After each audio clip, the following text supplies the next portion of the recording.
This one is a bit of a tricky one. What I'm seeing is a $26 billion market cap company. It's a utilities business, price to earnings of 13, earnings per share annual growth of 19% over the past 5 years, reasonable debt to equity, it's solid.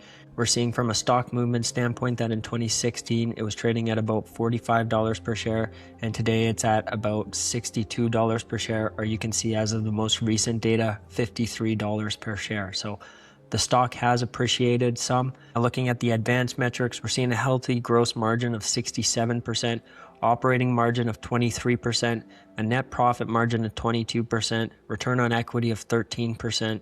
And then looking at the growth side of things, a 5-year CAGR for revenue of just 1%, net profits growing at 19%. So this is actually a good relationship. I don't mind if revenue grows significantly slower. Honestly, you could maintain flatter revenue, like you do want to expand your market overall, but if you're getting growth where you're expanding your profit margin, that's always more favorable than a business that is rapidly accelerating their revenue, but their net profit is trending in the opposite direction.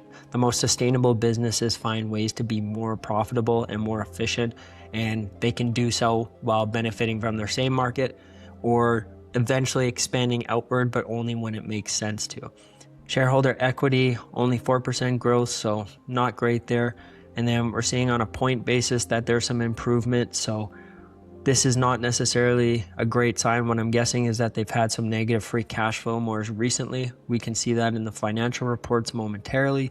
But overall, we're looking at a decent business for the most part. Again, these margins are impressive, and I like this relationship between revenue and net profit growth. The PE doesn't seem too crazy. Now, utilities businesses do tend to trade at lower price to earnings ratios, so something to consider. But again, that support from net income growth of 19%, as well as their earnings per share growth, those are both good signs. And the debt to equity at least looks reasonable here. We're seeing that they produced in 2020 $10 billion of revenue. This is about flat that whole time. The company has essentially maintained the exact same market in that time. Where they have improved is not so much in their operating income. It has also stayed flat at $2.2 billion versus, and actually regressed slightly from $2.3 billion there. So a small regression there, but we are seeing that net profit has improved meaningfully to $1.9 billion versus just $1.4 billion 2 years ago. So that's all right. It's a flatter business, it's a slower growing company. I'm guessing it's likely more mature. They operate in a very specific market. That's typically how utilities work, but we can see that further, we're looking at about $543 million of cash, which is reasonable. It's a decent position, definitely an increase from what they had in 2019. So a little bit of a cushion there. So now looking at their shareholder equity, we're seeing marginal increase as well, up to 16 billion at this time versus 15 billion here. They have long-term debt of about $14 billion versus essentially $14 billion. They increased about $700 million of debt over the previous year. So manageable, all things considered. And again, just like basing it off of what their profitability is at this time, they're generating about $2 billion of profit.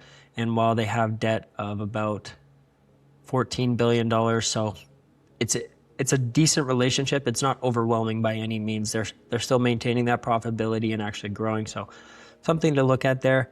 We are seeing that operating cash flow has stayed relatively flat. They're trending around $3 billion on an annual basis each year.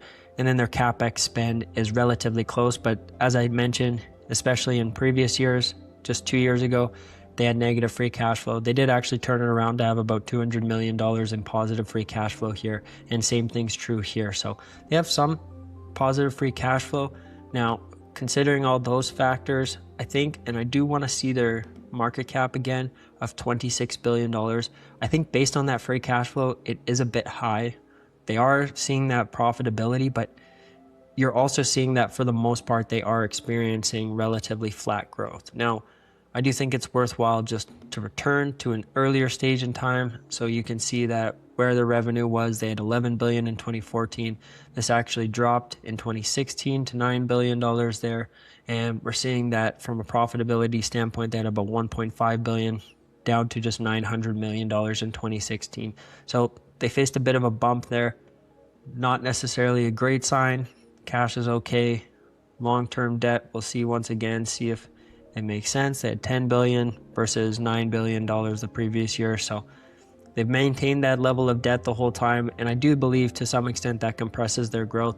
The other thing is you got to understand that with utilities businesses, again, this is a high or capital intensive business overall. You're seeing that in their free cash flow margins, that you're just finding that a lot of times they're actually having negative free cash flow. And that's because in order to maintain your assets, you got to continue to invest in ensuring that they stay up to date, that you're replenishing assets, ensuring that everything is functioning at an optimal standpoint and you're not jeopardizing the business. Again, if this is an energy business that is providing the power supply for local neighborhoods, a city or whatever, well, then you got to be able to maintain and ensure that that always keeps running. And it's very costly. So I'm not always a big fan of utilities companies.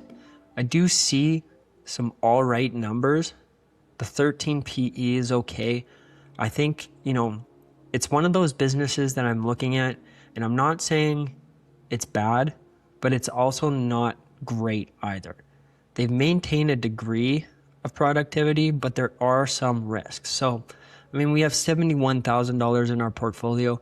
Generally, if this was my actual money and we were making this investment, I would probably take a pass on this company. I just know that there's better opportunities out there. And again, I'm not necessarily a big fan of utility stocks for the most part. They're just very capital intensive and it's difficult to grow. You kind of just operate in the market that you operate in and you don't necessarily extend beyond that. There's also many localized utilities companies. So just multiple factors coming in at play. It is 2021. So this is a tricky one. And this is why I said it at the beginning is we have $71,000 of cash. Would a $2,000 investment hurt? Not really. There's a potential that it could be lost, but it could also appreciate. There's still decent enough opportunity there. I think for the sake of it, it's worthwhile. For the game, we'll make a $2,000 investment, a very small fraction of the portfolio overall. If we lose the money, so be it. If we make the money and get a return, well, great as well. But let's put it to the test. Let's have a little investment and see how we do. So there you go. Made another $1,000. I think there was enough positive signs from the fundamentals. It's just one of those industries that are a bit difficult to operate in. In this case, it's Public Service Enterprise Group. So what they did at this time was they retired their Bridgeport Harbor Station and completing its long-term coal exit and making PSEG Power 100% coal-free. So positive sign for the environment, at least, let's say. We got 57% growth. You would have a 10% CAGR. If you had higher conviction in the business or you understand the utility industry better than I do, maybe you make a higher investment.